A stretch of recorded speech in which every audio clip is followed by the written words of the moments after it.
자, 정부가 결국 최저임금을 올해 10.9%, 작년에 16.4%에 이어서 10.9% 인상을 해서 8,350원으로 발표했습니다.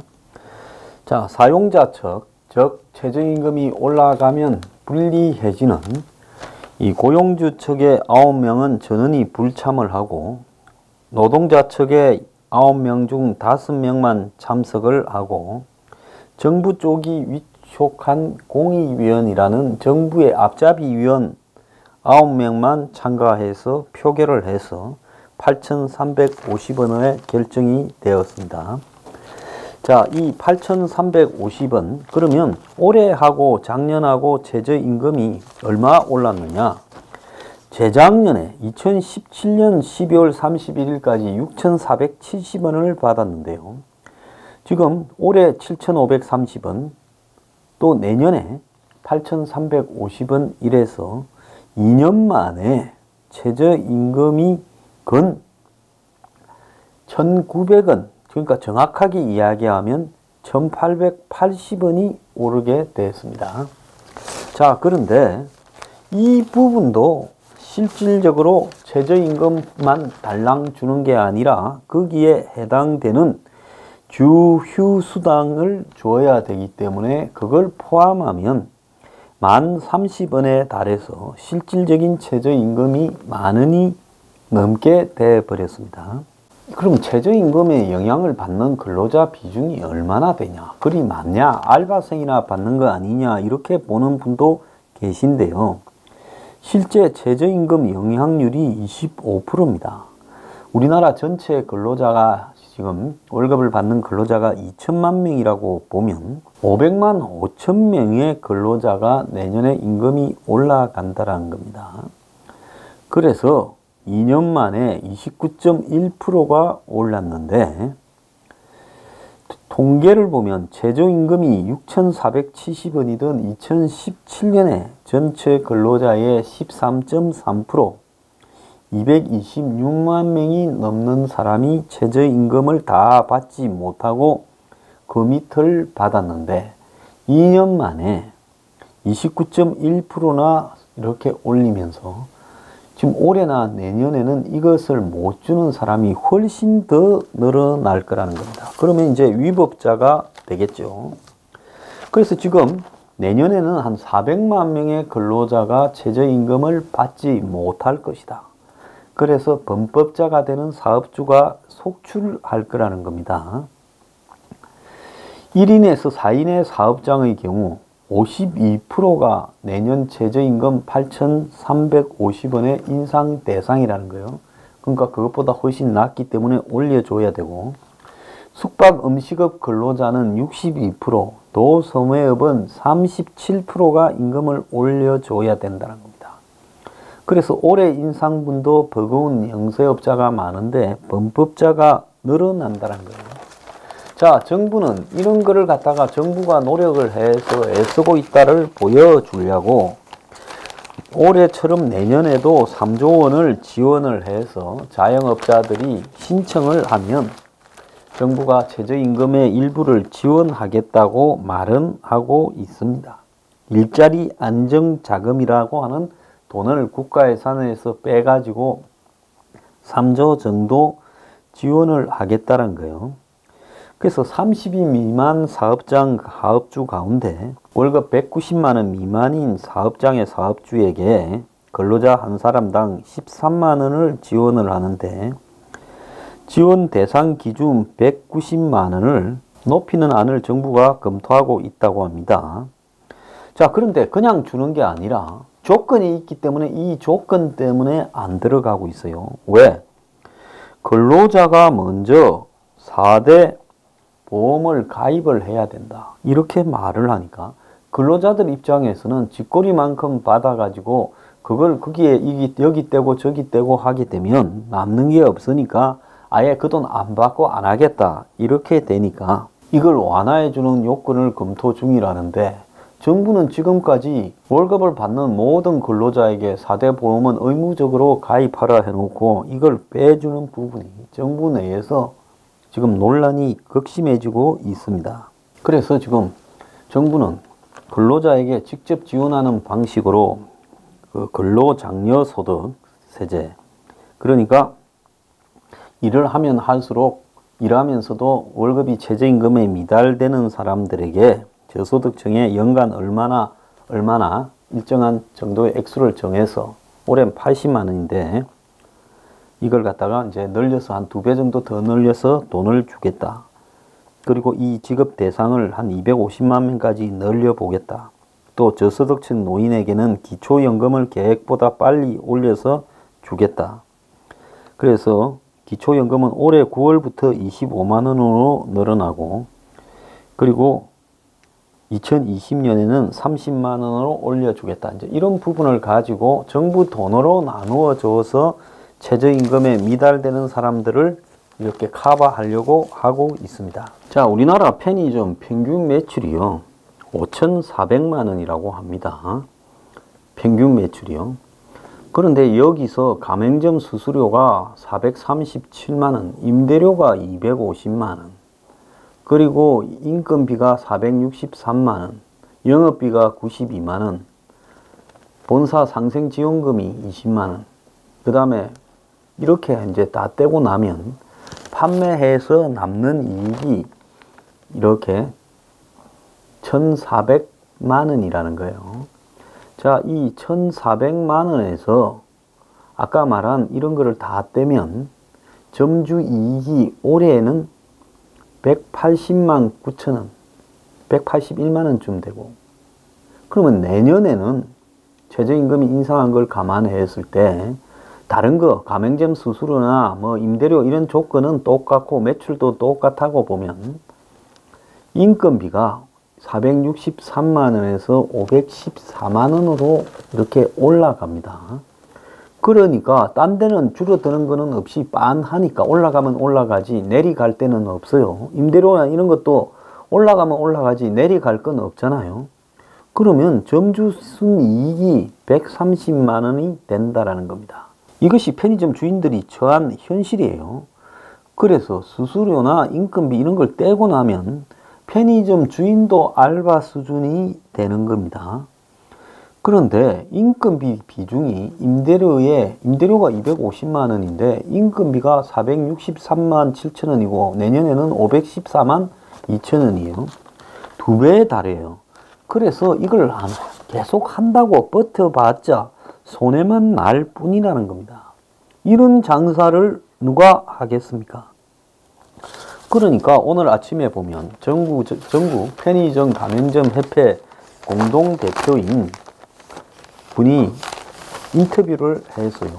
노동자만 보이고 우리 같은 영세 자영업자는 국민이 아닙니까? 라고 이렇게 항의하는 이 인터뷰가 있었습니다. 지금 최저임금의 이런 급속한 인상이 편의점 주인과 알바생의 을과 을끼리의 생존 경쟁으로 지금 내몰리고 있는 겁니다. 그래서 이 전국 편의점 협회는 오늘 긴급 대책 회의를 해서 심야 할증, 심야에 편의점에 있어 물건 사는 거는 한 20% 30% 더 높이자. 그 다음에 카드 결제를 거부하자. 이렇게 지금 논의를 하고 있고, 점주들은 주 수당이라고 아끼려면 단기 알바를 여러 명 두어서 돌려서서 해야 될 거다. 이런 이야기까지 하고 있습니다. 심지어 이 경제 교수인 여당의 민주당의 최운열 의원 같은 경우에는 시장이 감당 못할 만큼 인상이 되어서 속도 조절이 필요한데 정책 결정권자들이 현장을 몰라서 자꾸 한쪽으로만 쏠림 판단을 하고 있다. 이렇게 말하고 있습니다. 최저임금 인상의 근거로 소득 분배를 위한 상승분 369원, 유사 근로자의 임금 인상 전망치 286원, 최저임금에 정기상여금과 일부 복리후생비가 포함되는 데 따른 보전 75원 등이 있었는데요. 마지막에 표결에 참여한 노동계에 대한 협상 배려분이라고 90원을 또 올려줬다는 겁니다. 이건 그냥 눈 감고 얼마 해가지고 그냥 써서 올려주길 바래요. 이런 식으로 장난치지 말고요. 그래서 결국은 편의점 하는 사람들도 한번 보세요. 저렇게 하루 종일 일하면서 200만 원 안팎을 가져가다가 이제는 이것이 이 편의점에서 일하는 알바보다 더 낮은 것을 받아가게 됐는데 자기 자식들이 딴 데 가서 알바한다요. 편의점 협회 회장도요. 그러면 대학생인 자식들이 딴 데 가서 알바해서 벌어오는 돈이 방학 때 자기가 편의점에서 버는 돈보다 많을 때 느끼는 자괴감이 어떻겠냐는 겁니다. 그래서 이 최저임금이라고 하면 그야말로 최저임금을 주는 사람도 서민인데 왜 정부가 여기에 그렇게 매달리면서 집착을 하느냐. 정말 이해하기가 어려운 부분이에요. 그래서 결국 최저임금 제도가 시행된 이후에 높게 올려주는 것이 시행된 이후에 문정권 들어서 계속해서 실질적으로 가장 낮은 소득을 받는 계층에서 지금 소득이 더 줄어드는 현상이 발생하는 것은 임금을 법적으로 올려주라고 정해봤자 일할 기회가 없어지기 때문에 최저임금을 벌 수 없는 현상이 지속되고 있다는 것을 모르기 때문인 겁니다. 또 이러면서 한쪽에서는 인도까지 불러서 대통령이 한국 최고 대기업 오너인 이재용에게 고용 열심히 하라고 격려해 줘놓고 더불어민주당 홍영표 원내대표는 13일 삼성이 1, 2, 3차 협력업체들을 쥐어짜서 오늘날 세계 1위가 됐다라고 말을 하면서 20년 전과 비교해보면 삼성이 글로벌 대기업이 됐지만은 가게는 더 가난해졌다며 조선호텔에서 열린 한 포럼에서 양극화 문제를 설명하면서 대기업이 양극화의 근원이다라고 이야기를 하면서 이렇게 말을 했습니다. 자, 재계 삼성의 1차 협력사 영업이익률은 8.5%로 국내 제조업 평균 영업이익 5%보다 높다. 그런데 어떻게 이렇게 말을 하느냐고 이런 비판을 했습니다. 여기에다가 홍영표는 또 말을 더 했는데요. 삼성이 지난해 순이익 가운데 20조 원을 풀면 200만 명에게 1000만 원씩 줄 수 있다고 또 발언도 했다고 합니다.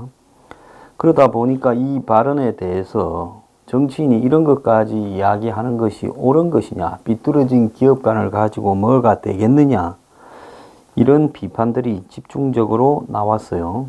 그는 자기가 이런 말을 한 것은 몇몇 재벌에 갇혀있는 자본을 가계로 국민 경제로 순환되게 해야 된다. 왜곡된 분배의 구조와 집중된 경제 권력을 재편하지 않고는 지속적인 성장이 가능하지 않다.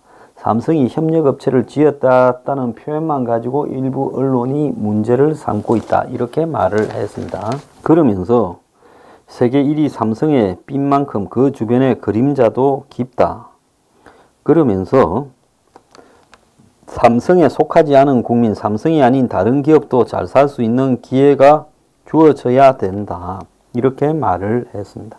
그러면서 삼성 20조 발언은 평소 갖고 있던 의문이라면서 삼성이 20조 원에 대한 이런 자사주를 매입해서 소각을 했지만 국민 경제에 기여하는 효과는 없었다며 청년 실업자가 43만 명인데 20조 원이면 이들을 1년간 교육훈련을 시킬 수도 있다.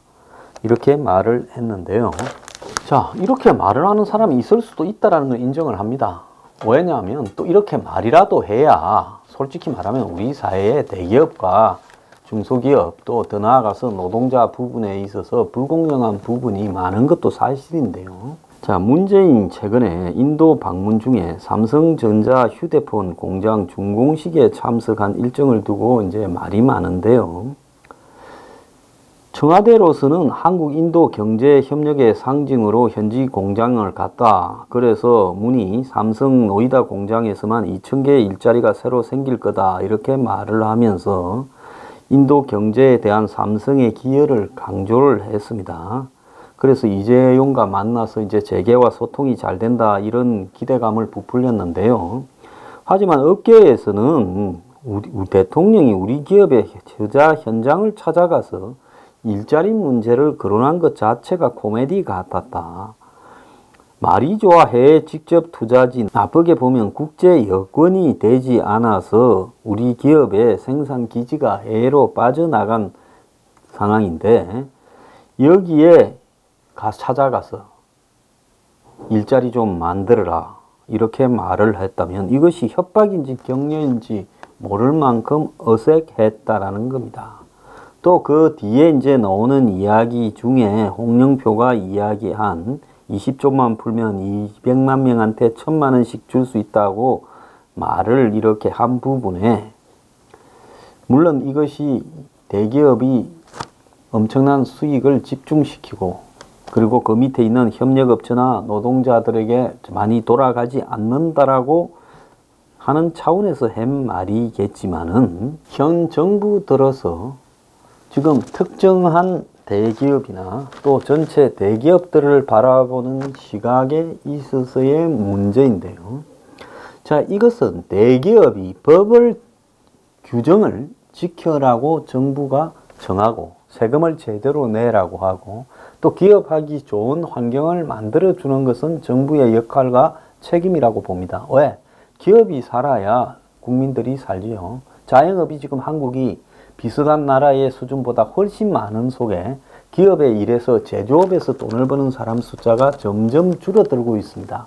그래서 안정적인 제조업의 일자리들이 한국에 많이 생길 수 있도록 정부는 노동자들의 무리한 주장이나 노조들의 이 정치 투쟁을 막고 임금을 적절하게 유지를 하면서 한국의 많은 기업들이 이렇게 떠나지 않고 한국에서 고용을 하도록 만들어야 될 책임이 있지요.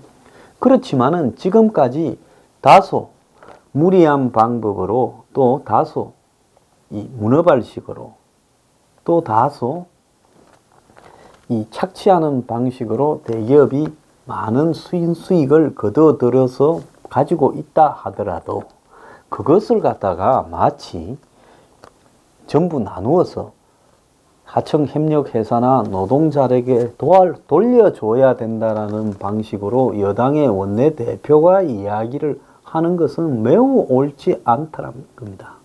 그 사람이 갖고 간 자기 주머니에 이재용이 갖고 간 돈이 도덕적 관점이나 정의적 관점에서 봤을 때 비도덕하고 불의스럽다 하더라도 그 주머니에 들어간 것을 내놔라고 하는 과정에서 이미 한마디로 자본주의나 자유시장 경제는 무너지면서 그것보다 훨씬 더 큰 후유증을 낳을 수 있다는 겁니다.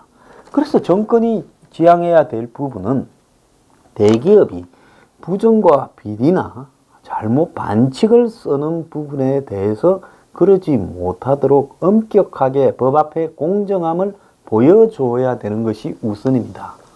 그렇게 하고 세금을 갖다가 탈세하지 못하도록 엄격하게 단속하고 지원 지지해 줄 것은 지지해주고 지원해주고 법을 제도를 고쳐서 도와줄 것은 도와주고 다만 탈법할 경우에는 사정없이 법적으로 처리를 해야 되는 것이죠. 그런데 한국 최고의 부자 앞에서 대통령이 가서 해외에 공장을 여는데 한국에서 도망가서 해외에 여는 거죠. 그런데 거기에다가 고용을 이야기를 하고 뭐 노력을 하겠다고 이야기를 하고 원내대표가 마치 말이야 20조면 돈을 어떻게 쓸 수 있다고 이야기를 하고 이런 식으로 하는 부분은 이것은 도대체 어떤 심보냐? 저는 매우 문제가 있다고 봅니다. 대기업이라도 재벌 총수라도 법 앞에 문제가 있으면 법대로 한다 해야 되는데 문재인이 이재용을 인도 신축 공장에 가서 만나주고 독대한 걸 가지고 이제 이재용의 처벌은 끝이 났네라는 이야기가 나오는 것도 잘못된 거예요. 지금 삼성과 관련되는 여러 가지 수사나 얼마 전에 있었던 정선입니까? 거기에 삼성 바이오로직에 대한 나름의 선처 이런 것도 지금 오해가 낳고 있지 않습니까?